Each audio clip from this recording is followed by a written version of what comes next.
this. Phillies game 7, got to take them on the money line. Yeah, Why? I'm with you. It's the reverse emotional hedge.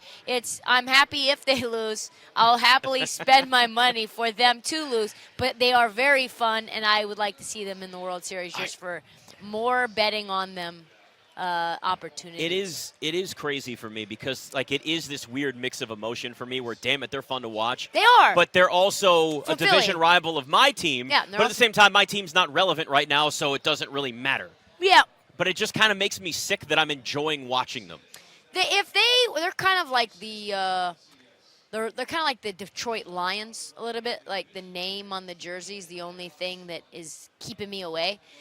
If they were the, we'll call it the Mets, and that's a divisional rival of yours. Yeah, if they were the New York Mets, they would be much more likable.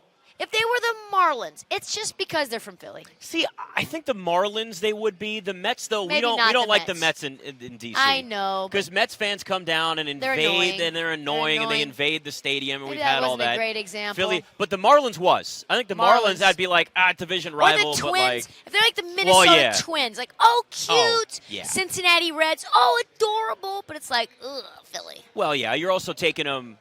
Once it's out of the division, I don't even care. Yeah. Like at that point, I'm just like, it's just, I just feel gross. But I got to do it. It is what it is. I mean, obviously what you got to play here is CMC as a leg somewhere on SGP for anytime touchdown. I mean, that's all the guy does. I think the streak is now, 13, 14 games consecutively that he has scored. Obviously, he scored in every single contest so far this season, and it's not like Minnesota is all that intimidating on paper defensively. This is a middle-of-the-pack, largely vanilla, wildly mediocre run defense, indicative in the number 17 standing in EPA run D on the season. So, if San Francisco is going to move the ball, and I think they're going to do so quite frequently in this game, they're going to get some goal-to-go opportunities. And the CMC football factory is going to not make you sweat because he's going to punch it in.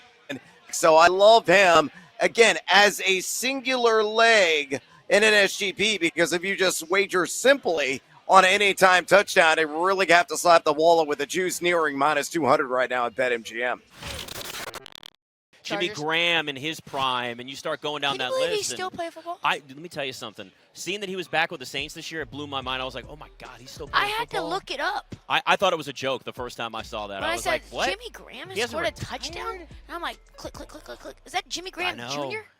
No, that's how long it has felt. It's funny. How many times are we seeing players now where their kids are now in college? Or like Asante Samuel. Make you feel old? God, it's the worst. I'm like, wow, I really am getting to be dusty. And it's only soon we're gonna see their grandkids out there playing. Oh my, we can't do that. If we're getting grandkids, we gotta just pack it up. See it more consistently, but that they could be the best team in the AFC.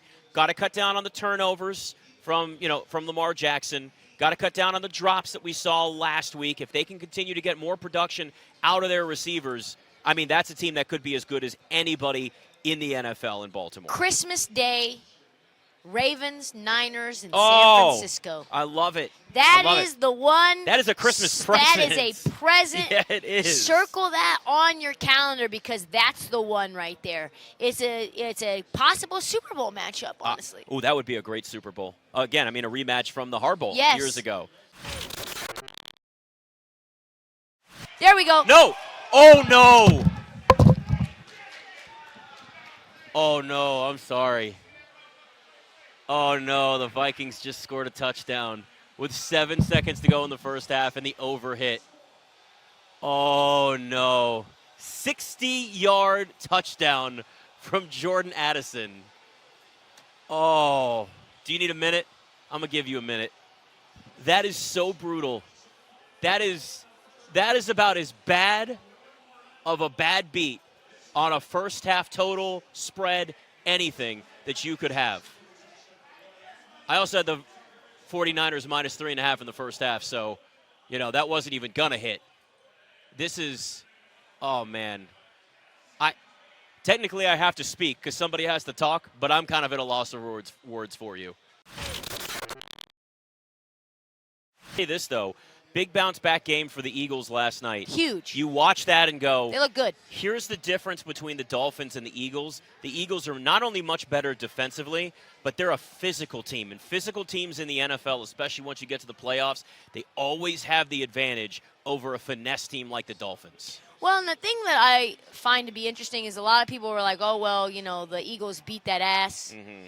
It was a really close game all the way until the end. Yeah. It was a Tua interception in the red zone and then a score, and now it's 31-17 instead of 24-24. We're going to overtime. And that's what it would have been. So, that was a very fun, exciting, high-scoring game. Well, high-ish scoring, right? Yet it still went under, and though. it still went under. Right.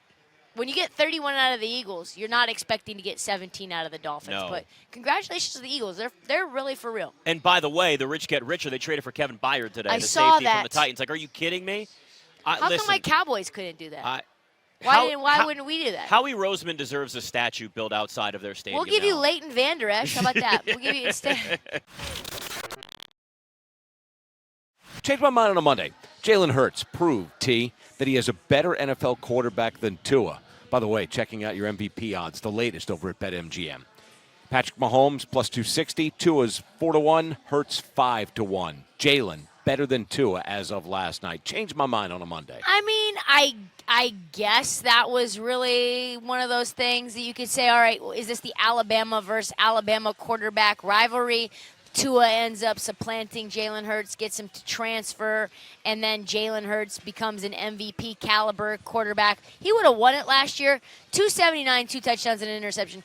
I think really what it proves, though, guys, is that defensively the Eagles are better. Right? When it all came down Hassan to Reddick it. was a beast. They bottled up Mostert, and that's basically where things that's were it. derailed for the Dolphins last and night. Tua had the opportunity to go and tie it down the stretch with, 5 minutes left to go. And he threw very ill at times pick. Slay, King. Yeah, slay. And so ultimately, it didn't really show me who's better. It just showed me that defensively, that's what the Eagles do. And if Tua had the Eagles' defense, then maybe we see Tua do what Jalen Hurts did. I'm still going Tua over Jalen Hurts, just because Tua's the better thrower, the more accurate quarterback, and the more traditional quarterback. I understand everybody talking about the tush push and the ability to run the football with Jalen Hurts, by the way, I'm so tired of the complaining. It's something that they're good at, and we don't outlaw plays and create rules just because somebody's really good at something. Now, have rules been altered in certain sports for? Oh God, T.J. Hawkinson again. Let's go. He may have just gone over his receiving prop. But no, I'm still going Tua. If I was starting a franchise, obviously yes, I am concerned about Tua's history with injuries and concussions, but we're not factoring that in. We're factoring in the quarterback, the accuracy from Tua, the ability to get the ball out of his hands in 2.5 seconds, and on top of that, you watch the way this offense moves. I don't see Tua turning the ball over the way that Jalen Hurts has still turned the ball over this year. He's regressed in that way right now so far this season. So, no, I'm still going Tua despite what happened in that game last night.